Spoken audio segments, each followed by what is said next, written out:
Greetings everyone, I'm Kevin and this is my announcement video for the Globetrotter reading challenge for 2023. So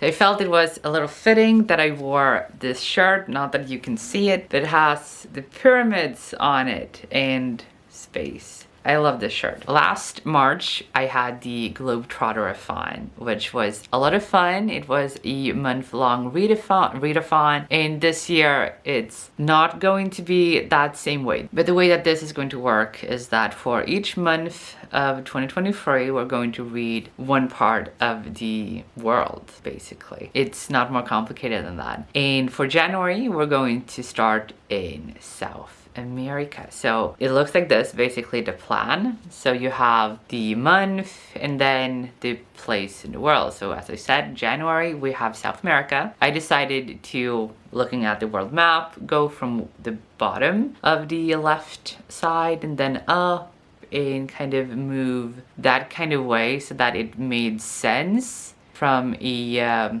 traveling perspective. That's why I picked the parts that I did in that order. So we have South America for January, and then we move on to the Caribbean, and then to North America. And from North America, we travel to Northern Africa, and then we travel south to Southern Africa. And continuing south, we go to Oceania, and then to East Asia, and then South Asia, and then to the Middle East, before we reach Europe. And we're starting in Eastern Europe, making our way into Central Europe, and ending in Western Europe. When it comes to these world parts, it's not black and white where the line goes. Like, for example, Italy. Is Italy Central Europe or is it Western Europe? You decide. Same goes for Sweden. In Finland, is Finland Central Europe or Eastern Europe? You decide how you want to count it. It doesn't need to be very clear. Apart from the fact that you can't choose Portugal for Eastern Europe, like that makes sense. That's basically it when it comes to these geographical areas. I know that some parts of Asia, like East Asia and South Asia, some countries belong to both, and then they belong to both, and you can count them as either. Yeah, so that is like the main challenge, is to fulfill each world part each month, to read at least one book for each part of the world for that month that you have that part of the world. So reading a book for South America in January, Caribbean in February, North America in March, and so on and so forth. The main thing for this reading challenge is the first image with like the world parts for each month. So if you complete that, then you complete a reading challenge. But if you want more of a challenge, I also have this bingo board, and I'm going to use it to the best of my ability, and if you want to, do that as well. I'm going to go through the prompts, just clarifying some of them. The colors, first of all, have no significance. It's just to make it look pretty, that's it. So the first prompt is offer. So if you read a book for South America, it's set in a place that is not South America, but the author is connected to South America. Maybe the author was born in Argentina. Maybe the author lived most of their life in Argentina. Maybe they married an Argentinian. I don't know. The author is somehow connected to Argentina for more than, you know, a vacation. Like a stronger connection than that. The second one is classic. So it's a book that is classic literature in that part of the world. Then we have YA, which is young adult. So a young adult book connected to the country. Next one is flag cover. And that means that if, for example, you read a book for the US, then you read a book with a cover that is red, white, and blue, because those are the colors of the American flag. So if you read a book for Canada, that's red and white. If you read a book for Greece, then it's blue and white. So those are the colors of the flag that has to be on the cover for you to fulfill that prompt. Then we have nonfiction, so it's, as it says, a book that is not fiction. And the next prompt is urban setting, which means that the book takes place in an urban setting, so a city, something like that. Then we have indigenous, and this is a book that is somehow connects to indigenous people, culture, stuff like that,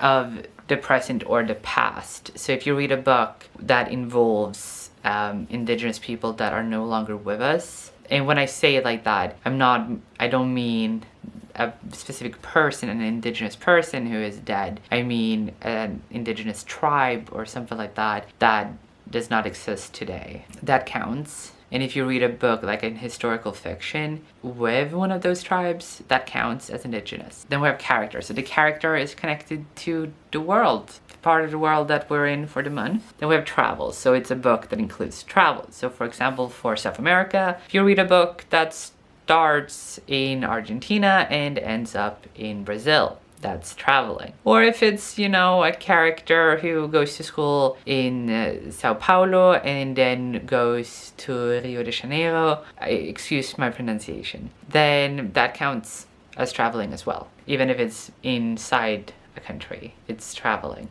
The next one is new waters. That's you testing something new or the character trying something new. So it can be, for example, if you're not really used to reading science fiction, but you found a science fiction book set in South America, then you can read that book. Then it's new waters, so you're trying a different genre than you're used to. Or maybe the main character goes abroad for the first time in their life, then they're testing new waters. So that counts as well. Then we have Sky High, which is a 5-star prediction. So your expectations for the book is sky high. The next one is myths or fairy tales. So any book, any story, anything that is connected to myths and fairy tales from the part of the world that we're reading for that month. Then we have new release, which is self-explanatory. It's a new release. So within the last 12 months. Then we have LGBTQIA+, so any book that is queer, basically. The next prompt is while traveling. So you read this story while you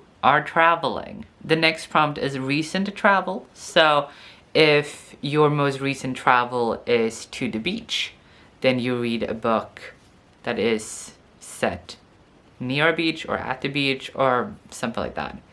If your most recent travel was to Italy, you read a book in Italy. That's kind of how it works, but it doesn't have to be that specific country. It can be a place. As I said, if your most recent travel was to a beach, or to the mountains, anything like that, you try to fit the book into that prompt, even if it's not the exact location that you most recently traveled to. I hope that makes sense. Then we have favorite genres. So if your favorite genre is romance, then this book is a romance. Then you can mark that prompt as done. Then we have historical event. So if you want to read a book for a specific part of the world, read a book that includes a historic event. And the next one is national minority. And the reason I went with national minority instead of a prompt like POC representation is because the term POC, people of color, is not applicable in every part of the world, and this reading challenge is made for every part of the world. So I couldn't do POC. For example, it's not a term that we use where I live. It's a very, I don't know, US, like America and Great Britain centric in a way. It's not a term that we use where I live, and I don't know a lot of people in other countries that use it apart from people in Great Britain and the United States and Canada. So because of that, I wanted to go with something else. And national minority is basically you are a minority in this country. For example, if you're Mexican American, you are a national minority in the US, but you are not a national minority in Mexico because you're Mexican. For example, in Sweden, we have a national minority which is Finnish. And of course, if you're Finnish in Finland, you are not a minority because you're in Finland and you're Finnish. But if you're in Sweden and you're Finnish, then you're a national minority. And there are Finnish people in Sweden who they're not as discriminated against as they used to be. It depends also where you are in Sweden. But it's kind of like that. It's a national minority. You don't belong to the national majority. We can just say that, and that was a lot easier to understand, I believe. So yeah, anything that is not national minority. I mean, everything that is not national majority. counts. The next one is own voices. So it's minority representation by an author who shares those lived experiences of being a minority. The next prompt is translated. So as it says, it's a book that you read that is translated from another country. It does not count if you read a Shakespeare play in English. It doesn't count because even though that Shakespeare play has been translated to other languages, if you read it in the original language, it doesn't count. It has to be a translated version that you read. Then we have setting. So the book is set in that part of the world. So read a book for South America, it is set in South America. He says that. Then want to visit means that you want to visit this place. So if you really want to go to Argentina, read a book set in Argentina. I bring up South American places a lot, but it's because that's January. That's why. I'm not obsessed with South America. It is a beautiful place and I would really love to go there someday. But yeah, it's for January. Then we have seasonal. So currently it's winter. At least where I live it's winter. I know that if you're in Australia it's summer, but then it's seasonal. So I would, for example, if I would want to check seasonal, that prompt, I would have to read a book set in South America during winter. Then it's seasonal. The same goes in June. When it's summer, if I read a book set in the summer, I can check seasonal. It depends on like the season you are currently in, where you live. As I said, Sweden versus Australia are two completely different seasons going on. And then the last one is otherworldly. And this can be both a literal, that it's in a different world. It's not on Earth. It's not our version of Earth or anything like that. It can also be that it's magical realism. It can be anything really that is otherworldly, no matter to what extent. It can be a little paranormal, a little magical realism. It can be high fantasy, it can be low fantasy, it can be hard sci-fi, soft sci-fi, urban fantasy, paranormal stories, anything goes, really. It can be set with dinosaurs.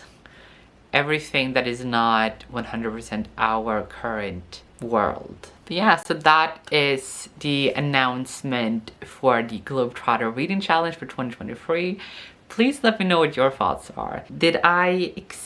Can I explain any of them better? Please let me know if you are confused by any of the prompts, the way that I explained them. Are you planning on participating? Please let me know down below in the comments. And also if you have any recommendations for everyone for different parts of the world, please leave them as well. I always appreciate recommendations and I will see you next time. Good reading. Bye.